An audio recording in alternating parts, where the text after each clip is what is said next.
Hello class eighth students, कैसे हैं आप बच्चों।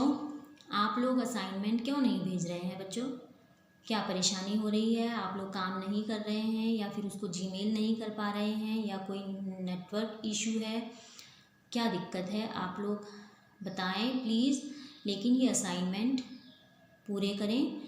मैंने पहले भी कहा था कि वीडियो यूज़लेस नहीं है, ये असाइनमेंट यूज़लेस नहीं है, सब कुछ आपके लिए फ्रूटफुल है, यूज़फुल है। तभी तो ये वीडियो टीचर्स बना रही हैं ताकि आपको इससे कुछ गेन हो, कुछ समझ में आए। नहीं तो क्या है, घर में बैठ के क्या आप लोग चैप्टर नहीं पढ़ सकते? पढ़ सकते हैं, बट अगर ऐसा होता तो फिर आप लोग घर में ही बैठ के पढ़ते तो टीचर की ज़रूरत ही क्या थी। चैप्टर पढ़ाने का औचित्य हमारा यही है, हमारा जो दृष्टिकोण है वो यही है कि आपको जो पाठ है वो अच्छे से समझ में आए। ये तो आप लोग भी जानते हैं कि जब आप लोग स्वयं से किसी चैप्टर को पढ़ते हैं तो कभी कभी वो चीज़ अच्छे से समझ में नहीं आती, लेकिन जब कोई आपको दूसरा उसे पढ़ के सुनाता है, उसकी एक एक चीज़ समझाता है, तो आपको वो जल्दी समझ में आती है और देर तक याद रहती है। यही तो मकसद है हमारा भी पढ़ाने का, समझाने का आपको। तो आप लोगों से रिक्वेस्ट है कि पूरा वीडियो देखिए, ध्यान से देखिए, असाइनमेंट समय से करके भेजिए और जैसा राइटिंग पैटर्न आपको बताया गया है उसी के अनुसार कीजिए। मैं देख रही हूँ बच्चे कोई लाइन छोड़ कर लिख रहा है, कोई अपनी ही मर्जी से वर्ड मीनिंग लिख रहा है, कोई शब्द कहीं कर रहा है, शब्द कहीं लिख रहा है, अर्थ कहीं लिख रहा है। ऐसा नहीं होना चाहिए। आपको एक राइटिंग पैटर्न बताया गया है, उसी राइटिंग पैटर्न के अनुसार आप लोग अपना काम कीजिए। ये तो एक अच्छी चीज़ है ना कि एक नियम से जब कोई चीज़ आपको बताई जाती है और हम उस चीज़ को नियम से करते हैं तो जीवन में भी यही क्रम बना रहता है कि हर चीज़ हम लोग नियम से करते हैं। तो मुझे उम्मीद है कि अब आप लोग अच्छे से अपना काम करेंगे, स्पेलिंग मिस्टेक कम करेंगे। ठीक है बच्चों। तो अभी तक मैंने आपको जो आपकी साहित्य सागर की पुस्तक है, साहित्य की पुस्तक है अमोली, उसके मैंने आपको 3 पाठ पढ़ा दिए हैं। तो अब मैं सोच रही हूँ कि आपको कुछ हिस्सा हिंदी व्याकरण का पढ़ाया जाए, कुछ पाठ जो हैं व्याकरण के पढ़ाए जाएं। तो शुरू में जो बच्चों आपको ये जो आपकी व्याकरण पुष्प पुस्तक है, हिंदी की जो दूसरी पुस्तक है आपकी लैंग्वेज की, उसमें जो 1 2 3 चैप्टर मतलब 3 4 चैप्टर जो शुरू में दिए गए हैं, हर कक्षा में आपके लगभग यही चैप्टर आपको दिए गए हैं। जैसे आपने ये 5th में भी पढ़ा होगा, 6th में भी पढ़ा होगा, 7th में भी पढ़ा होगा और अब 8th में भी आपका जो पहला पाठ है भाषा, बोली, लिपि और व्याकरण। मेरे ख्याल से आपने हर कक्षा में प्रथम पाठ यही पढ़ा है आपने व्याकरण की पुस्तक में। और जिन बच्चों ने इसको ध्यान से पढ़ा है, इस चैप्टर को ध्यान से समझा है, उनको तो इसमें ज़्यादा दिक्कत नहीं होगी। लेकिन जिन्होंने इसमें ध्यान नहीं दिया, ये व्याकरण की शुरुआत है, परिचय है पाठ का, व्याकरण का परिचय है ये। कि शुरू में हम जैसे व्याकरण को हम किस दृष्टि से देखते हैं, या हिंदी व्याकरण में क्या होता है, या भाषा क्या है, बोली क्या है, लिपि क्या है, ये हर कक्षा में आपको पढ़ाया गया है। लेकिन अगर अभी भी मतलब अगर मैं स्कूल में होती और अभी मैं बच्चों से पूछती कि बच्चों भाषा क्या है, तो आप लोग बता नहीं पाते, क्योंकि आप लोग ध्यान से तो पढ़ते नहीं हैं, टीचर की बात सुनते नहीं हैं। तो आपको जो है ये चैप्टर अगली क्लास तक याद रहता ही नहीं है। ठीक है बच्चों। तो इसमें से कुछ मुख्य बिंदु मैं आपको पढ़ाऊँगी, जो जो चीज़ें इसमें समझने वाली हैं वो मैं आपको बताऊँगी। तो शुरू करते हैं। सबसे पहले मैं आपको भाषा के बारे में बताती हूँ। भाषा क्या होती है बच्चों? भाषा वो होती है जो हम अपने जो हमारे हृदय में जो विचार हैं, भाव हैं, जो मतलब जो भी हमें कहने की आवश्यकता है, उसको जो हम कहना चाहते हैं, उसके लिए जो हम वर्ड यूज़ करते हैं, जो शब्दावली यूज़ करते हैं, वही भाषा है। ठीक है। अगर आपकी व्याकरण की लैंग्वेज में मैं कहूँ, आपकी हिंदी व्याकरण की लैंग्वेज में, आप पहले सबसे पहले ये पार्ट निकाल लीजिए जो आपके पृष्ठ 5 पर दिया है, पेज है आपका 5। ठीक है, पृष्ठ संख्या है 5।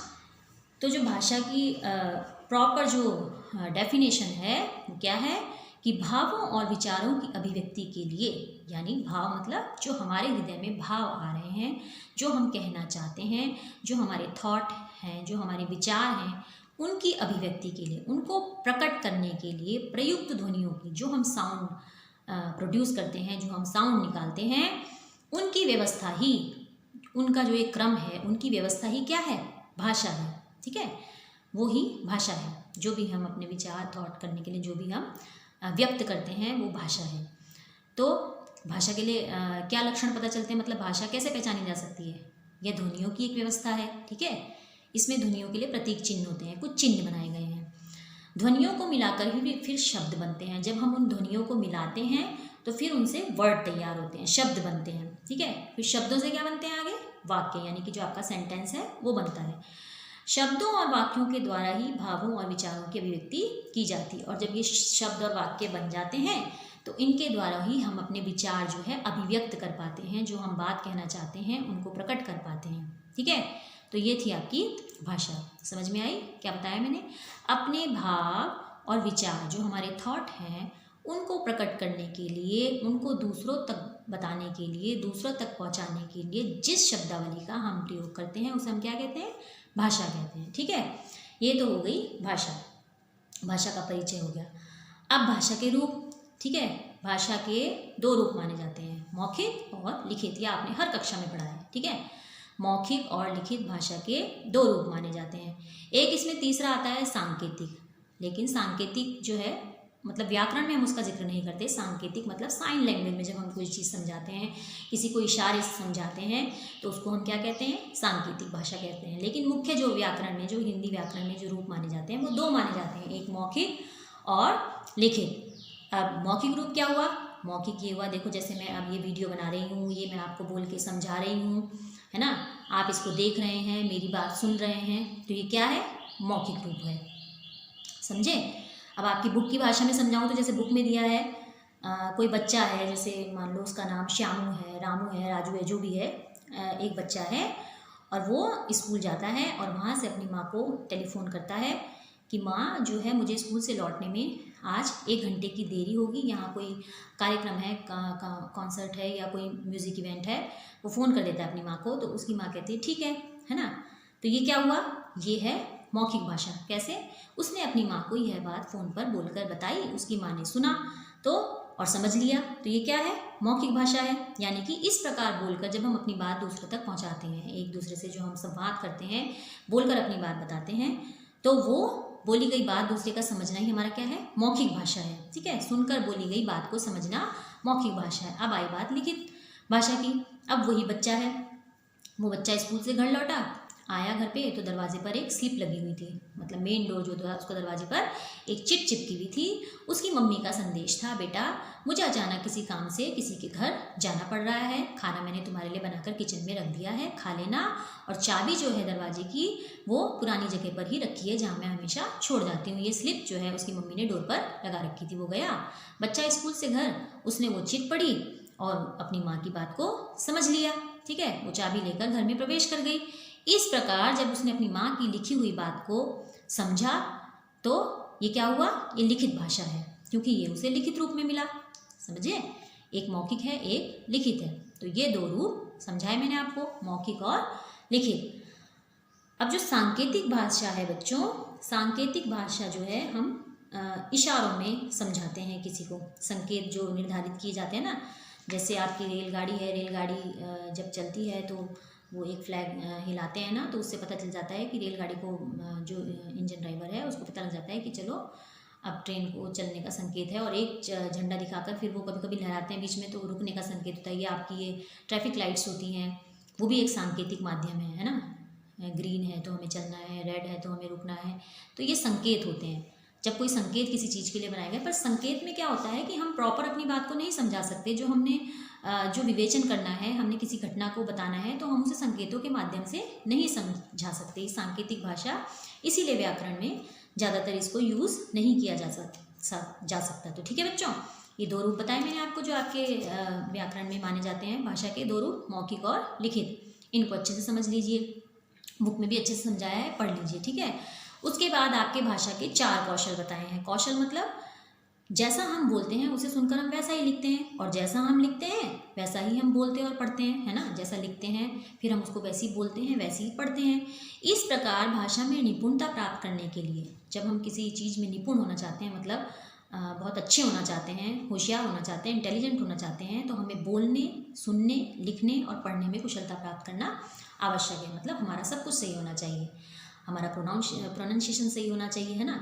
हमारा सुनना, जो हम सुन रहे हैं, हमारे जैसे मैं बोल रही हूँ और आप जो सुन रहे हैं वो भी आपको सही से सुनना है। लिखना, फिर उसको करेक्ट करना, मतलब लिखना भी करेक्ट है। जैसे बोल रहे हैं, डिक्टेट कर रहे हैं, तो आप उसको करेक्ट लिखेंगे। और पढ़ना, फिर उसको ढंग से पढ़ना, ठीक से रीड करना भी एक कुशलता, मतलब ये आपको अच्छी पढ़ाई के, आपके अच्छी भाषा के, अच्छा रीड करने के, रीडिंग करने के एक अच्छे 4 कौशल बताए गए हैं। इसलिए भाषा के कितने कौशल हैं? 4 कौशल हैं। कौन कौन से कौशल हैं? 4। 2 रूप बताए मैंने आपको, जो मुख्य बिंदु है वो बता रही हूँ मैं आपको। इस पाठ की भाषा समझाई, भाषा के 2 रूप बताए। अब भाषा के 4 कौशल। पहला कौशल कौन सा है? वाचन। वाचन यानी बोलना, जो हम पढ़ रहे हैं, जो हम रीडिंग कर रहे हैं, बोलना हमारा किस प्रकार है, वो है एक कौशल, ठीक है। दूसरा है श्रवण। श्रवण यानी सुनना, यानी कि सुनना भी हमें ढंग से है, करेक्ट सुनना है, तभी हम करेक्ट पढ़ पाएंगे। जब हम करेक्ट सुनेंगे, अच्छे से सुनेंगे, सही से सुनेंगे, तो हम अच्छे से बोल पाएंगे। फिर है लेखन, फिर उसको करेक्ट लिखना भी है, ये तीसरा कौशल है। लिखना यानी कि स्पेलिंग सही, बिल्कुल सही, मिस्टेक नहीं, कोई सेंटेंस में गड़बड़ नहीं, लिखना। चौथा है पठन, यानी कि पढ़ना। समझे? ये 4 कौशल हैं। कौन कौन से? बोलना, सुनना, लिखना, पढ़ना। ये भाषा के 4 कौशल हैं। इसमें जब आदमी निपुण हो जाता है तो उसकी भाषा जो है अपने आप ही अच्छी हो जाती है, ठीक है। ये 4 कौशल हैं। उसके बाद आपके चैप्टर में बताया गया है राष्ट्रीय एवं अंतर्राष्ट्रीय स्तर पर हिंदी की क्या कंडीशन है। आपके जो ये राष्ट्रीय और अंतर्राष्ट्रीय जो इंटरनेशनल है, उस स्तर पर हिंदी किस पोजीशन में है, किस कंडीशन में है, कहाँ पर स्थित है, उसकी स्थिति कैसी है, तो वो बताए हैं इसमें। तो सबसे पहले उसमें कौन सा पॉइंट है? मातृभाषा। मातृभाषा कौन सी होती है? जो एक, जैसे एक परिवार में एक छोटा बच्चा जन्म लेता है ना, जब वो जन्म लेता है तो उसकी कोई भाषा नहीं होती ना कोई भाषा, वो बोलता नहीं है, सिर्फ रोता है, हंसता है, रोता है। उसी माध्यम से उसकी माँ, जो भी है घर वाले, उसकी बातों को समझते हैं। धीरे धीरे वो बोलना सीखता है। वो बोलना क्या सीखेगा? जो उसके परिवार में लैंग्वेज बोली जा रही है, चाहे वो नेपली हो, चाहे वो बंगाली हो, चाहे वो असमी हो, चाहे वो मराठी हो, या वो अंग्रेज़ी हो, जो भी हो, जो उसके घर में बोली जा रही है, वो उसकी मातृभाषा है। यानी कि आपकी बुक की लैंग्वेज में समझाएं तो इसमें क्या लिखा है? घर परिवार में माता पिता के साथ बोलकर सीखी जाने वाली भाषा। जो एक बच्चा घर परिवार में अपने माता पिता के साथ सीखता है, वो उसकी मातृभाषा होती है, ठीक है। दूसरी है आपकी राष्ट्रभाषा। राष्ट्रभाषा कौन सी होती है? राष्ट्रभाषा से आशय किसी राष्ट्र के अधिकांश लोगों द्वारा बोली जाने वाली भाषा से है, मतलब जो उस राष्ट्र में ज़्यादातर लोग जो यूज़ करते हैं बोलने के लिए, उस राष्ट्रभाषा से है, वो होती है राष्ट्रभाषा, ठीक है। उसके बाद है आपकी राजभाषा। राजभाषा क्या होती है? किसी भी देश अथवा राज्य के राजकाज, यानी कि जो सरकारी मामलों में जो भाषा यूज़ की जाती है, राजकाज यानी शासन के लिए जो हम यूज़ करते हैं, स्वीकृत भाषा ही वो राजभाषा होती है, ठीक है। तो ये आपकी राजभाषा। कौन कौन सी भाषा बताई? मातृभाषा, राष्ट्रभाषा, राजभाषा। फिर है आपकी संपर्क भाषा। संपर्क भाषा जैसे नाम से स्पष्ट है, विभिन्न भाषा भाषियों के बीच, हमारे देश में बहुत सारी भाषाएं बोली जाती हैं, इन भाषा भाषियों के बीच में विचारों के आदान प्रदान के लिए, जो हम अपनी सिंपल लैंग्वेज, जो मतलब हम अपने बातें बताने के लिए, अपनी जो दिनचर्या की उसमें जो यूज़ करते हैं भाषा, जो एक भाषा पुल का काम करती है, जो हमारा विचार दूसरों को बताती है, उसे हम संपर्क भाषा कहते हैं। अंतर्राष्ट्रीय स्तर पर, मतलब इंटरनेशनल जो स्टेज है उस पर, तो हम अंतर्राष्ट्रीय स्तर पर तो अंग्रेजी भाषा का प्रयोग संपर्क भाषा के रूप में किया जाता है। जबकि जो हमारा देश है भारत, उसमें हम बहुत सारे लोग हैं, बहुत सारी भाषा के लोग हैं, उनके बीच हम संपर्क भाषा, मतलब एक दूसरे से जो हम बात करने के लिए प्रयोग करते हैं, वो कौन सी भाषा होती है? हिंदी होती है, मतलब हिंदी ज़्यादातर यूज़ की जाती है, ठीक है। तो हिंदी विश्व की संपर्क भाषा के रूप में स्थापित होने की ओर अग्रसर है, ठीक है। ये आपको मैंने बताई। भाषा कौन सी बताई? पहले बताई मातृभाषा, फिर बताई राष्ट्रभाषा, फिर बताई राजभाषा, और चौथी बताई आपकी संपर्क भाषा, ठीक है। मैंने आपको क्या क्या बताया अभी तक इस पाठ में? भाषा बताई, भाषा का परिचय कराया, भाषा के 2 रूप बताए, मौखिक और लिखित, ठीक है। और भाषा के 4 कौशल बताए। कौन कौन से? बोलना, सुनना, लिखना और पढ़ना, 4 कौशल। आपकी जो स्थिति है भाषा की क्या है वो बताई मैंने आपको। अंतर्राष्ट्रीय जो स्तर पर और अंतर्राष्ट्रीय स्तर पर, राष्ट्रीय स्तर पर आपकी भाषा की क्या स्थिति है हिंदी भाषा की, वो बताई। उसमें कौन कौन से बिंदु आए? मातृभाषा, राष्ट्रभाषा, राजभाषा, संपर्क भाषा। अब मान्यता प्राप्त आपकी कुछ भारतीय भाषाएं हैं, उनको देख लीजिए आप। मतलब भारतीय भाषाओं में कुछ भाषाओं को मान्यता दी गई है, जैसे भारतीय संविधान में राज्यों और केंद्र शासित प्रदेशों के लिए हिंदी के अतिरिक्त 21 अन्य भारतीय भाषाएं स्वीकार की गई हैं। संविधान की 8वीं अनुसूची में जिन 22 भारतीय भाषाओं को जिनको संविधान में समाहित किया गया है, उनके नाम कौन कौन से हैं? असमिया, बंगला, बोडो, डोगरी, गुजराती, हिंदी, कन्नड़, कश्मीरी, कोंकणी, मैथिली, मलयालम, मणिपुरी, मराठी, नेपाली, उड़िया, पंजाबी, संस्कृत, संथाली, सिंधी, तमिल, तेलुगु और उर्दू। ये आपकी 22 भाषाएं जो हैं संविधान में इनको मान्यता दी गई है, स्वीकारा गया है। ये मान्यता प्राप्त आपकी भारतीय भाषाएं हैं। ठीक है बच्चों, अभी इस पार्ट में बचा है बोली, लिपि, व्याकरण, ये सब क्या है। मैंने सिर्फ आपको भाषा का परिचय दिया है, भाषा में क्या क्या होता है।